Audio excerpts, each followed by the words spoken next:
দাদা, আমরা নতুন ধাবা খুলেছি, আপনি একবার এখানকার খাবার ট্রাই করুন। আর এখন তো খাবারে অফারও চলছে, 40 টাকা থালি। কি? থালি মাত্র 40 টাকায়? হ্যাঁ দাদা, আসলে আমরা এটা নতুন ওপেনিং করেছি তো তাই। কি বলো? হ্যাঁ, আমরা তো আগে কখনো ধাবায় ট্রাই করিনি খাবার। উনি যখন এত করে বলছে, একবার ট্রাই করাই যাক। আচ্ছা ঠিক আছে, চলো দুটো থালি রেডি করো, দেখি তোমাদের খাবারের কেমন টেস্ট। আর এই আন্টিটাকে তোমরা কাজে রেখেছো? না না, উনি আমার মা। আমরা দুজন মিলেই ধাবাটা ওপেন করেছি। আপনারা আসুন না, আমি খাবার দিচ্ছি আপনাদেরকে। আসুন আসুন না, আসুন।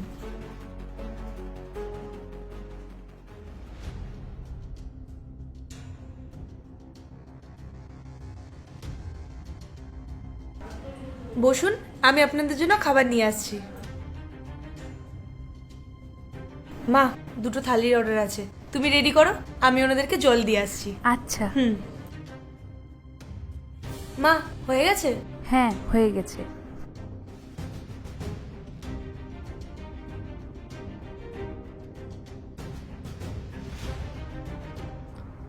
এটা কি আর কি হচ্ছে?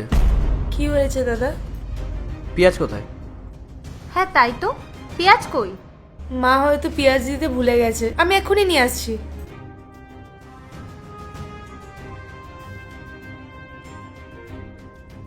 মা, তুমি পেঁয়াজ ছাড়াই থালি দিয়ে দিয়েছো, দাও পেঁয়াজটা দাও। দাঁড়া, এখনই দিচ্ছি। নে। দাদা, পেঁয়াজ।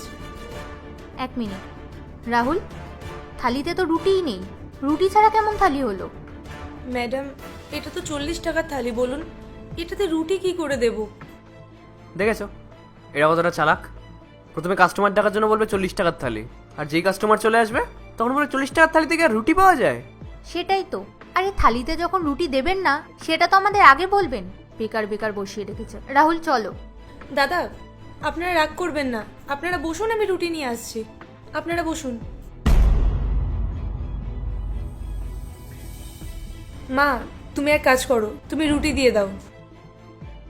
আচ্ছা দাঁড়া, দেখছি।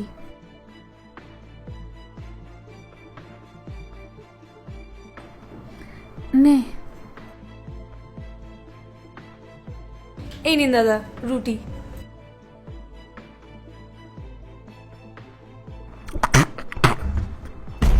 কি এগুলো?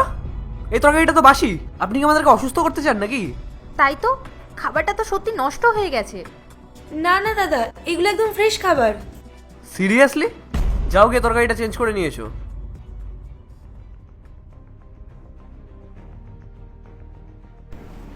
মা, তুমি সকালে রান্না করার সময় তরকারি চেক করোনি? ওনারা বলছেন তরকারি নাকি নষ্ট হয়ে গেছে। হ্যাঁ, আমি তো সব তরকারি দেখেই নিয়েছিলাম। আচ্ছা, তুমি তরকারিটা পাল্টে দাও। দাঁড়া, দিচ্ছি।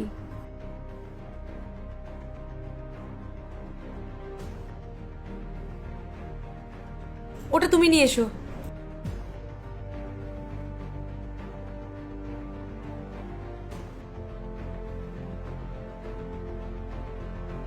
আমাদের খেতে দেবে নাকি মুখের সামনে এভাবে দাঁড়িয়ে থাকবে? Please leave. ঠিক আছে দাদা। শুনুন, রুটিটা তো ঠান্ডা হয়ে গেছে, রুটিটা গরম করে আনুন। কিন্তু দাদা, মা তো এটা এক্ষুনি বানিয়ে দিল। আচ্ছা, তাহলে কি আমরা মিথ্যে কথা বলছি? ঠিক আছে, আমি এনে দিচ্ছি। আচ্ছা দাঁড়ান, পূজা চলো, আমাদের অফিসের জন্য লেট হয়ে যাচ্ছে, যেতে হবে, চলো। বাবু, আপনারা একটু দাঁড়ান না, আমি এক্ষুনি আবার রুটি বানিয়ে আনছি।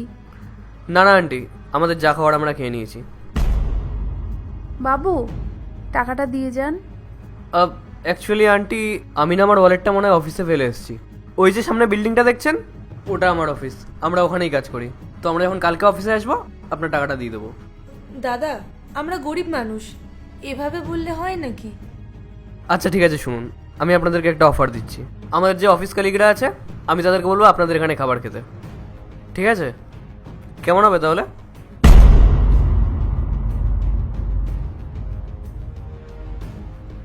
আচ্ছা, আপনারা কি আমাদেরকে চেনেন?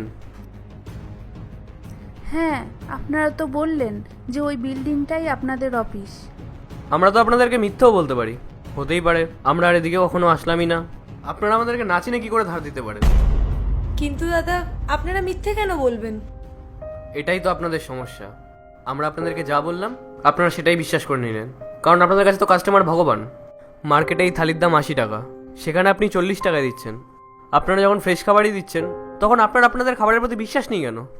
আমরা আজ অবধি যত জায়গায় খাবার খেয়েছি সেই জায়গাগুলোর তুলনায় আপনাদের খাবারের টেস্ট সব থেকে ভালো। আপনারা আরও বেশি টাকা ডিজার্ভ করেন। এই নিন।